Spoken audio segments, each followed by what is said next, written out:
whenever I talk about, when women talk about the dad is not there, oh, the father's not there. Okay, where's the uncle? Where's the great uncle? Where's the grandfather? Where are all these other, positive men in these young men's lives? But, we love to make excuses for, why our single mother homes are failing. And yet, again, that's another story. But, and it's kind of funny when I play basketball or I coach basketball, you see these kids. I teach fundamentals. That's my thing. So if they get a certain age, I kind of let them move on forward. But you can see what you've taught them is still instilled in them. So I'm very proud about that.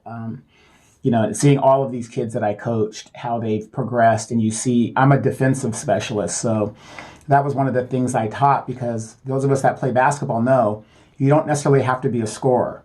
But if you can play defense, a coach will play you. Dennis Rodman is a good example of somebody who was a defensive type person, and he's in the Hall of Fame and has, 3 or 4, I think 5 championship rings, if I'm not mistaken, 3 with the Bulls and 2 with Detroit. So anyway, today we're talking about Joe Biden and his continued middle finger to black people, and giving us nothing more than symbolism. Now, if you guys have been following me on the Dimitri K Show, where I'm a contributing producer there, Dimitri K and I on the podcast, we were talking about this very, very issue in regards to Joe Biden and his pledge to nominate a black woman. Okay, he made a pledge to nominate a black woman to be his VP. How did that work out for black people? How did that work out for us? Yeah, she's the VP. Woo-hoo! Yeah, woo! Kamala, ski-wee! But that's nothing more than symbolism. Okay? So now, because he made another promise of symbolism, because like I said, having a black face does not put money in my pocket. It does not change the dynamics of police shooting me or my children down in the street. You got Jim Crow Clyburn talking about we don't need qualified immunity if it's going to get my white benefactors they money. We can take that out. 83 years old. Do you really think he cares if qualified immunity is going to be in a bill or not? He's not going to be around long enough, right? So if you're listening to this, please, you guys, thank you guys again. Please like, share, and subscribe. My name is Donovan Saadiq. I am the recovering Democrat, and a lot of you black people out there, you guys need some therapy. You guys need to be in recovery too.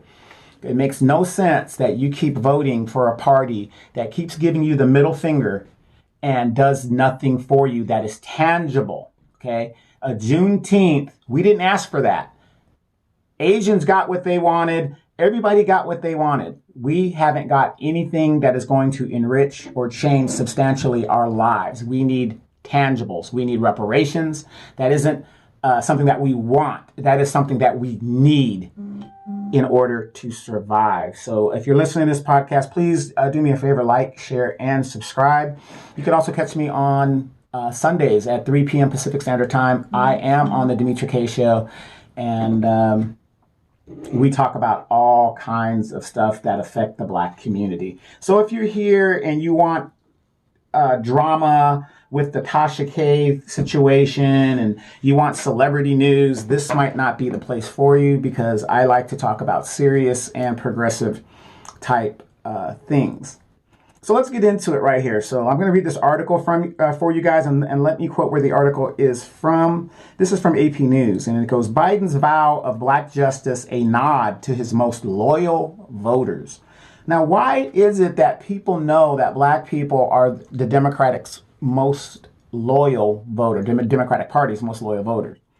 It says here real quick, as he struggled to survive the 2020 Democratic primary, Joe Biden made a striking pledge before voting began in heavily African-American must-win South Carolina. His first Supreme Court appointment would be a black woman. So a lot of people have been saying, oh, there's this Asian person he's looking at, that's this person he's looking at. No, he's on record. His back is against the wall. I honestly believe that if he had not publicly made that pledge, he wouldn't be nominating a black woman. If he hadn't publicly made a pledge of appointing a black woman as a VP, Kamala Harris would not be where she's at. And remember, Kamala Harris outright called this man a racist. But everybody seems to forget that. And lo and behold, look at how she bows down and remains utterly silent in regards to policy and what is being done. But you have those Biden butt kissers out there and these sororos talk about we gonna hold them accountable once they get in office, which is the stupidest thing I've ever heard. How do you hold somebody accountable once they achieve the power? But this is the type of leadership that we get. So there it is. Again, please like and share and hit that subscribe button and join. His first Supreme Court appointment would be a black woman. On Thursday, with his poll numbers reaching new lows and his party panicking about the midterm elections, wonder why he's panicking, Biden turned again to the Democratic Party's most steadfast voters and reiterated his vow to replace retiring Justice Stephen Breyer with the first black woman to serve on the Supreme Court. Now, a lot of you black feminazis are going to come and say, oh, look, there he goes again. He's against black women. He's doing this. He's doing that. No, I'm not against black women. Okay, I love black women. Okay, my mama a black woman, right? Which is kind of stupid trope, but that's what a lot of these black mothers use. Oh, your mama a black woman, so what that's supposed to make everything okay. I don't know what's that supposed to mean, but no, but I do love black women, and that's all I've ever dated predominantly. I've dated other races, but I've never dated a white woman. I can say that. So. No, I'm not against him doing that. The question is, what type of black woman is he going to put on the court? Now, when you're on the Supreme Court, there's 9 justices, so you've got other people you got to worry about. But when this was first announced, I was one of the first people to question, these nominees. Who are these people? 2 of them I know recently got put on the federal bench just last year in the Biden administration. And they throw all these people out, and this is their playbook. And what we have to do, black people, is stay consistently on our shit, okay?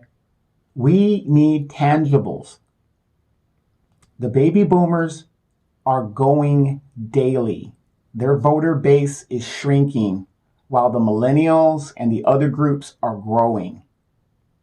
There are more and more people turning 18 years old than there are people turning 100, 90, even 80, for Christ's sake. I believe the average age in America now is about 77 years old. It's funny, I think the retirement age is 78. So anyway, it's what kind of black woman they're going to put on the Supreme Court. So unlike a lot of you guys who get your news from, the major news networks, which is kind of bullshit in itself, I go and actually research because I love politics and this is what I do. I breathe it. I talk about it, right? And I bring receipts. So I researched out of these 13 or 14 nominees, including a couple of Asians and other people he threw in there, that they're not going to have a chance because, again, he has to put a black woman on there because he's on record of doing that. And he knows that if he doesn't do that, his numbers are going to tank even more. Because there has been nothing that Biden has promised, much less to the progressives, much less to black people, that he's ever delivered on. This administration, I would actually think, is more Republican than they are Democrat. With friends like that, you don't need enemies. You know what I mean? It's like they're not even trying. As long as they can give to their corporate donors, they're fine.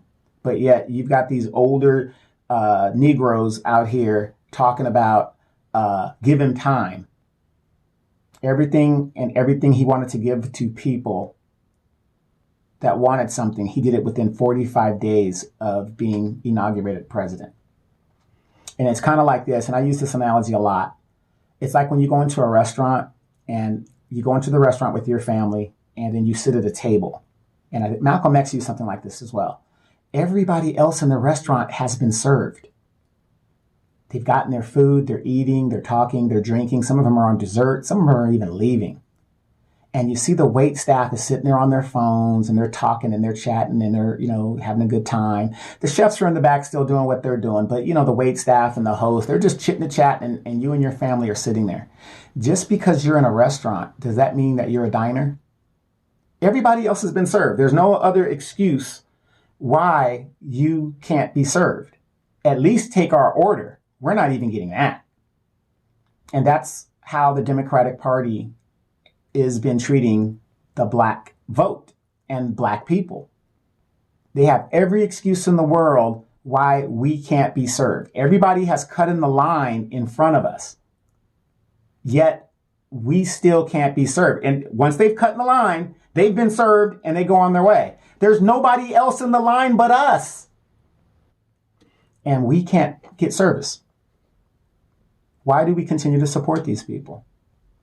And you got some Negroes that will sit there and tell you, well, y'all don't know politics. Y'all don't know anything about politics. See, we got to get more Democrats in there because, the Democrats is for the working man. The Democrats is for the working man. I challenge anybody to show me where, since the 1960s, has the Democratic Party been for the working man. The Republican state legislators all over this country has gone around breaking up unions. I don't see Democrats fighting for the unions. I don't see it. But you keep telling me that they're for the working man. Nancy Pelosi has millions of dollars in stock options through her husband and all this other stuff, insider trading. And yet she says, well, it's a free market, when that's clearly a conflict of interest. We keep fed symbolism. So I did my homework on these jurists. And what I found was more than half of them are married to white men.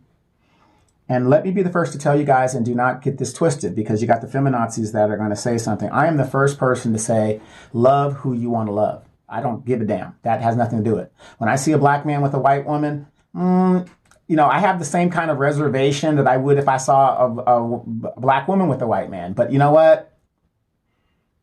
Love who you want to love. Why should you be happy, right? You know that trope? Yeah, he married a white woman. Yeah, why should he be? I always tell black women, why should he be happy? Yeah, you're right. Why should he be happy? Same thing. If a black woman marries a white man, why should she be happy? Goddamn right. You're right. She shouldn't be happy.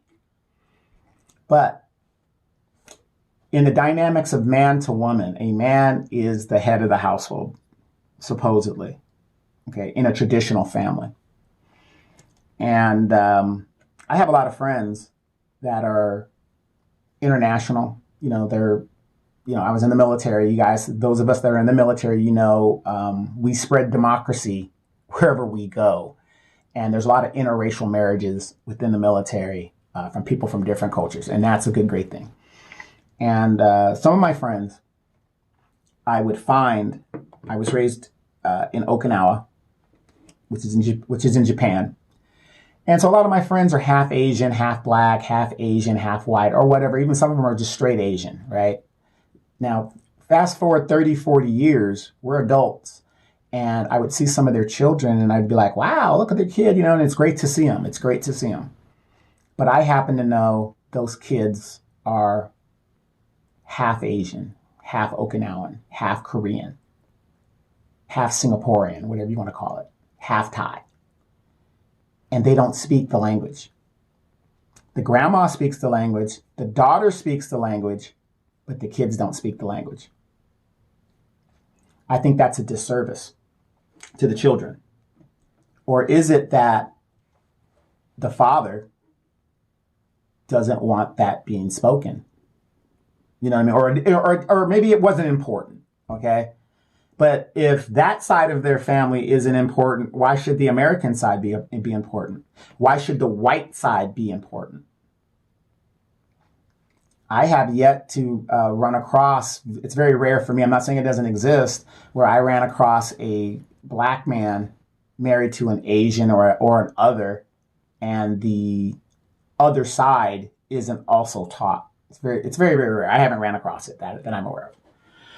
So if I'm a woman and a black woman, and I have a white husband, would I want to do things to offend his white side? Or my mixed children? So would that make me aggressively pro-black, or would that make me progressive if my husband is conservative? So I know people are going to say right now, well, there's 9 jurists, so their person up there really doesn't matter. They're just one vote or whatever, right? But we see how Clarence Thomas has ruled. He's married to a white woman insurrectionist supporter. Every time there's a black issue or issue that would be decisive in regards to black people, Uncle Clarence Thomas always votes against it. He's on that bench for life. So would you call Uncle Clarence Thomas symbolism? The civil rights era, one thing that they loved is symbolism. They loved seeing, they thought that if you saw a black face somewhere, that's going to make all the difference in the world. And as we know, being their children and grandchildren, that's not true. That's not true. So half of these jurists have white husbands. And my question to you guys is, like I said, I'm not an authority. I just go by what I know from my life experience. And I happen to know in my life experience is when I see a person married to, especially our black women, married to white men, they are not as vocal as a black woman would be in regards to being married to a black man. They're not as vocal. When they are married to other groups, they are not as vocal. And why is that? Hundreds of thousands of reasons. White men are financially more advanced than black people, not because they're this genius that they pulled themselves up there by their bootstraps, but because they lived off the blood, sweat, and tears of black people's ancestors. Whenever somebody uses that analogy, pull yourself up by your bootstraps, I say the exact same thing to them. Why don't you do the same? Because you didn't do it. I always challenge people that challenge me. If we were on an even playing field, I would smoke your ass like you're a Marlboro cigarette pack. Like you're like a goddamn pack of Cools. I would smoke your ass. You can't compete with me on an even playing field. So I'm going to challenge you guys to look at these women's judicial record. And there's one in particular, and I'm going to read that, let me go on to read it. The striking promise is a reflection of black women's critical role in the Democratic Party and the growing influence of black women in society. It's also a recognition that black women have been marginalized in American politics for centuries, and the time has come to right the imbalance of a court made up entirely of white men for almost 2 centuries. A change, Biden said Thursday, is long overdue.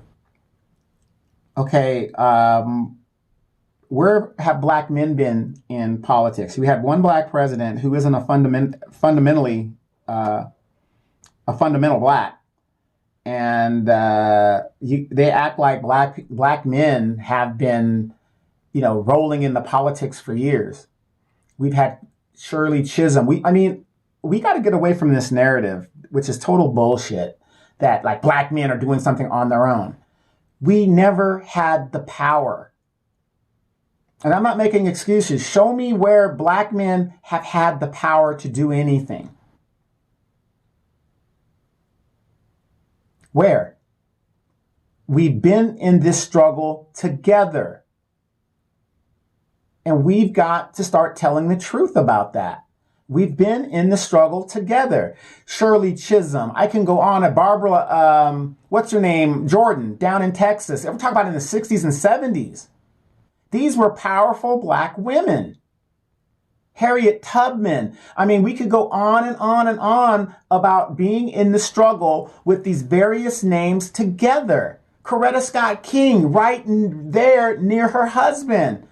Betty Shabazz, right there near her husband. Angela Davis with the Panthers and the Black Power movement. We can go on and on and on.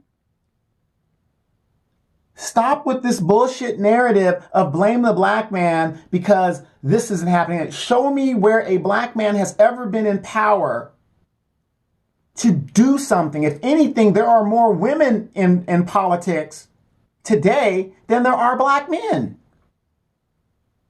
And let's look at their areas where they control. How many of you guys have heard about the young black girl that was thrown away like trash on the 110 freeway here in LA? Nobody seems to talk about that. How many of you guys know that where that area where that girl was thrown away is near Maxine Waters' district? How many of you guys know that? Has Maxine Waters made a statement in regards to that woman, that young girl who was doing sex work? The system. I get so tired of people talking about, we need more black people to do this. No, we don't. We don't need more black people. We have black people already in place. And what do they do? Which is where I tie this back to in regards to these justices. Putting a black woman on the Supreme Court is going to do what? Clarence Thomas is on the Supreme Court. What does it do? Well, he's just one man. He can't do nothing. Let me tell you something. If I'm a Supreme Court person, I can write books. I can write legal opinions to law schools if asked my opinion on a certain thing. I've never even found a record of Clarence Thomas in dissension with the Breonna Taylor case, the Sandra Bland case, the Trayvon Martin case, the George Floyd case. Just his own personal opinion. They're silent. We have black people in positions, and it's nothing more than symbolism, because if it really meant anything, you guys, why doesn't the culture change? All of the major cities in this country, let's go A cities, and I'll consider A cities, cities like Los Angeles, New York, Chicago, Dallas, Houston, Atlanta. You know, major cities, okay? Seattle, big cities, Portland, all have had at one time or near one time black police chiefs. So let's go to B cities, you know, and A city, San Francisco. Let's go to B cities. Cities like Oklahoma, Tulsa, Oklahoma. Let's go to, not San Antonio, I would consider that a big city. Gulfport, Mississippi. Let's, you know, a little smaller cities, okay? But big, but small. Let's go to those cities. Police chiefs all up in these cities. Has the police culture changed at all? You've had a black president. A black president. What changed? I challenge anybody. What has changed? You've had actual black mayors, male and female, who are supposed to be in charge of the police department. What's changed? You get symbolism. That's the utmost definition of symbolism. The black boule keeps taking all of these losses and all of these things. Have you noticed they've been silent? They look like damn fools talking about ski-wee, we got the vote, and ski-wee, we got the vote. Where are y'all at now? I have a friend of mine who keeps taking L's. You know, it seems to me he loves taking L's. And I'm batting 1,000. I'm 10 for 10. And yet he's still making excuses of why the Democratic Party does not deliver for black people. So that's my issue. You know, we have a black vice president who is silent after calling Joe Biden out during the Democratic primary debate, talking about, I was that girl. Isn't that what she said? I was that girl that got bussed under your policy. I was that girl. Isn't that funny how she plays the victim and the poor black girl until he gave her a job? Oh, so that makes everything all right. Oh, don't worry about it now. She outright did everything but call this man a racist on live national television. And then he offered her a job and everything is hunky-dory. And by the way, she's married to a white man. Isn't that strange? Aren't you guys intellectually curious as to why Joe Biden and the Democratic Party keep selecting people that have questionable, how would you say it? Questionable credentials. Can I say that? They have questionable credentials. Questionable credentials. These people have no record of fighting for black issues. They have no record of being unapologetic in regards to black people. They have similar black stories. But then somewhere along the line, all of that stops when they get married. Go back and look at their judicial record from the time that these people married these white men to where they're at now, and look at their activism in regards, if they even were active. That's where my curiosity comes from when it comes to these people. So putting these people up there will be nothing more than symbolism. And according to this article, they're saying that the black women are the backbone of the Democratic Party. Well, if that is true, black women, why are you guys not out there fighting for qualified immunity so your sons don't get shot down in the street and murdered? Why are you women not asking and demanding that the black people receive reparations to address the issues within our community? We are not talking about people of color. We're talking specifically black, foundational black people, okay? Black people, descendants of slavery, ADOS. We are talking specifically about that, not people of color.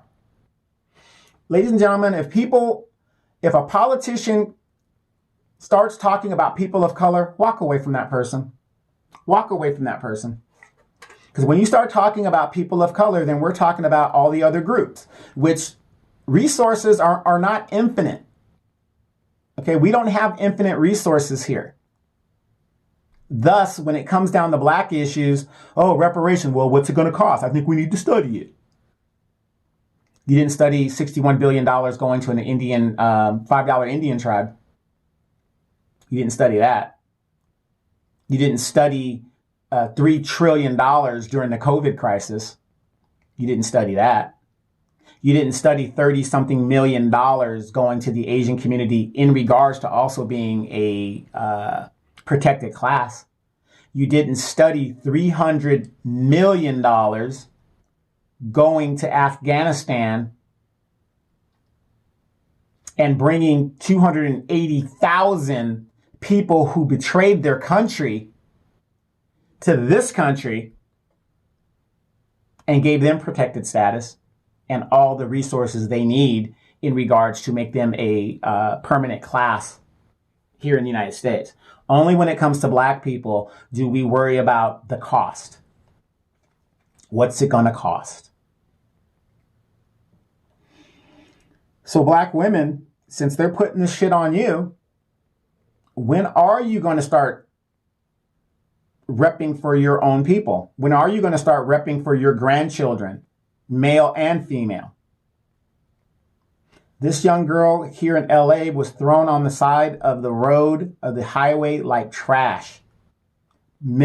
Hundreds of black girls go missing every day, and yet we have black female politicians in conjunction with black male politicians that say absolutely nothing about it. I got a question for you. I got a better question for you since we're talking about these female black jurists. Ask these female black jurists, what is their stance on the Breonna Taylor case? What's their stance? Police officers come into a home wrongly and murder a young black woman. Not one officer has been held nor charged for the crime, but we have a dead black girl here. What's their stance on that? Ask these jurists, what's their stance on Sandra Bland? The officer in that case literally walked away with an agreement not to join law enforcement ever again. No jail time. What's their stance on that? Here in California, Kamala Harris was appealed to go by the family of the young girl that went missing for over a year after being released late at night. I can't remember her name right now. Released late at night. And then she ended up being missing, and there seemed to be some police involvement in that because, again, you're releasing a young girl who seemed to have had a mental break with no communication, no nothing, no offering, late at night, in the middle of the night, in canyons. And she ended up, they found her body, a year later. God, I wish I could remember her name right now, but you guys know what I'm talking about. And they found her body a year later and stuff. And her family appealed to then Attorney General Kamala Harris to do something about it. And she sided with the police, decided to take no action whatsoever. These are black women. These are black skewy women that are married to white men, but aren't seeking justice for even black women. Like I said, I always challenge people to prove me wrong. Prove me wrong. I am intellectually stimulated, and I want to find out what is going on and what the commonality is to why he is so quick. We know why he's quick to nominate and stand on this with 10 toes, because his numbers are tanking and black people are waking up. So that's why he's nominating. But you got to ask yourself and dig deeper. Look at who he is nominating. He's nominating nothing more than symbolism. These people are going to get up on the court and sit there like Clarence Thomas does. Nigga, sit your ass down and be quiet. Isn't that what Simone Sanders says? We didn't ask for your opinion. So since you black women are running the Democratic Party, what's up? Why ain't y'all pulling up with the goods? All this bullshit narrative that is going on, leveling up, get the bag. Now we have a whole generation of young girls that actually are out here doing prostitution, OnlyFans and all that. What do you call it? They have a prostitution mentality. And I know a lot of you ladies that are listening, you're going to say, oh, well, look, these niggas out here ain't doing nothing, ain't doing that. Who's raising them? But where the father at? You're right. Where is the father? Where is the father? You're right. You're absolutely right. The father, yeah, you're right. The father's missing. But how do you blame a missing father for the shitbag of a son that you continue to raise? How do you do that? My mom's a widow. My mom's a widow. And she kicked ass and raised me and my brother and I, to a standard that was acceptable to her based on her father. And she made it a point to surround us with positive influences of men. Thus, we contribute to society. No father around. So what's your excuse, black woman? Oh, the father ain't there. When are you guys going to take accountability? Let's talk about the Democratic Party and black women. When are you black women going to take accountability to black people not getting the tangible since you're the backbone of the Democratic Party. So let's put the blame where it belongs. You guys are the backbone of the Democratic Party, so you want to take the good but not the bad that comes with that? I see y'all, the Congressional Black Caucus, taking all these damn pictures but have nothing to show for your record. People damn near bit my head off when I showed the record of Joe Biden and Bobby Seale and all of these bootlicks and them not doing anything for black people that they supposedly represent.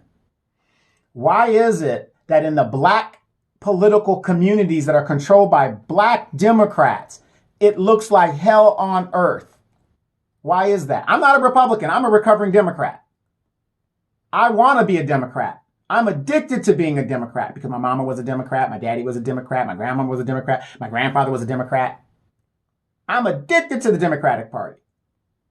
But I went and got some help because it made no sense that I am voting for my own oppression.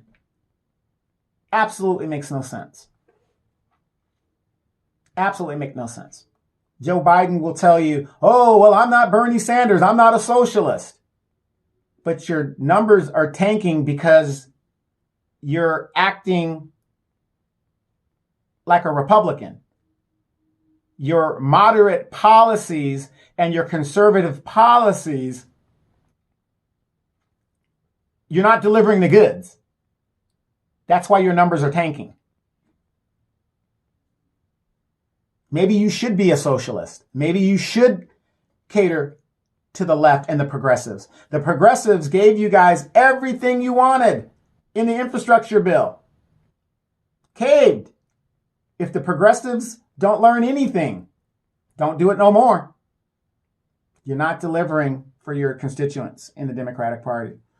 But holding black women accountable for the shit that they do, hey, let's talk on a political level. Since you guys want to be the backbone of the Democratic Party, why aren't you delivering? Why is it that your areas look like hell? Why is it that in those areas, drugs, prostitution is so damn prevalent? Come here to California, go to Beverly Hills and look at the difference. There's no trash in Beverly Hills. Everything is kept up. They're on people's asses. There's no liquor stores on every corner. There's no drug dealers in the street. Don't get me wrong. White people have drug dealers. You know, they're doing that cocaine and all that other good shit. But they're doing it behind closed doors and at parties and, you know, however they do it. Pristine area. 8 miles away from Compton, California. 8 to 13 miles away. The stark difference in the areas.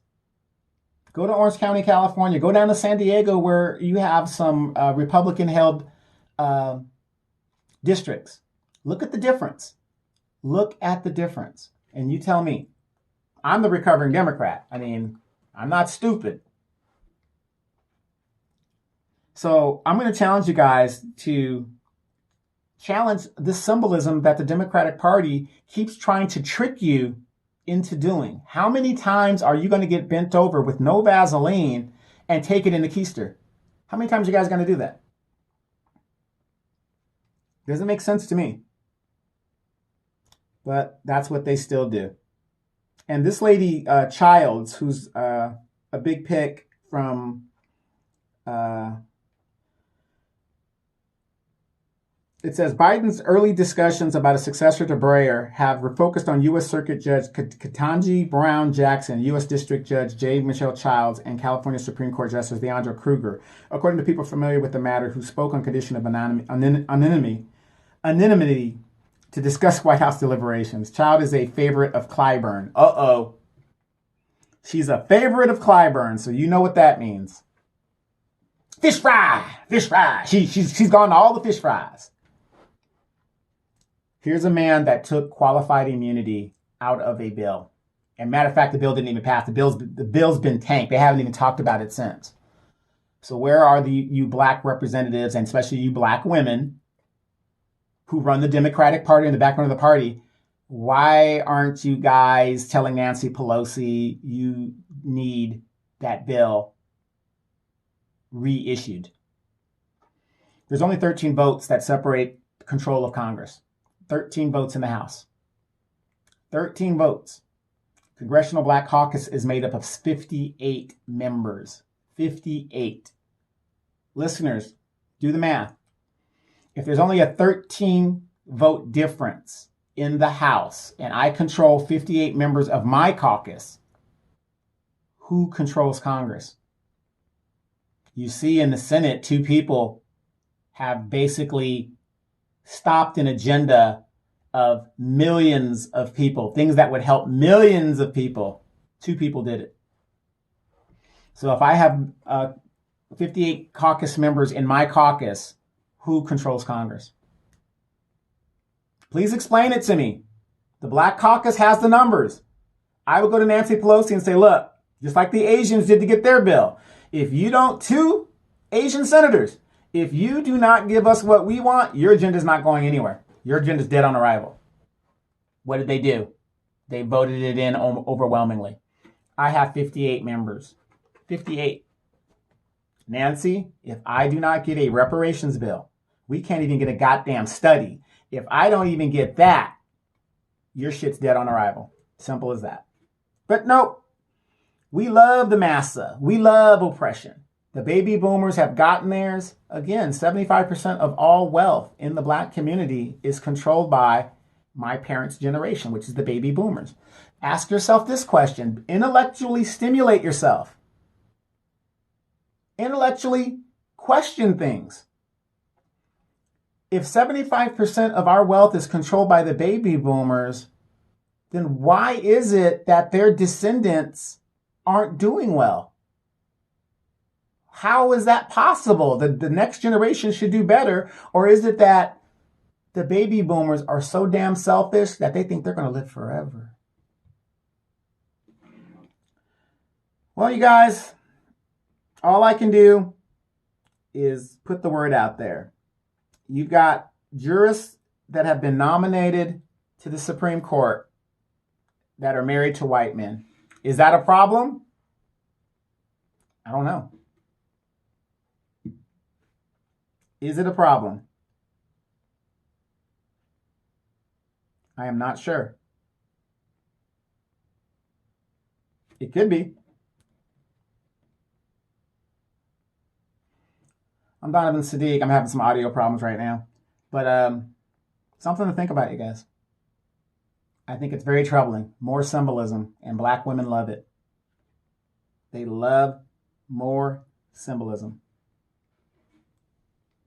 Hey, don't forget to check me out. I'm on the Demetra K Show Sundays, 3 p.m. Pacific Standard Time. And I am right here doing the Donovan Saadiq podcast.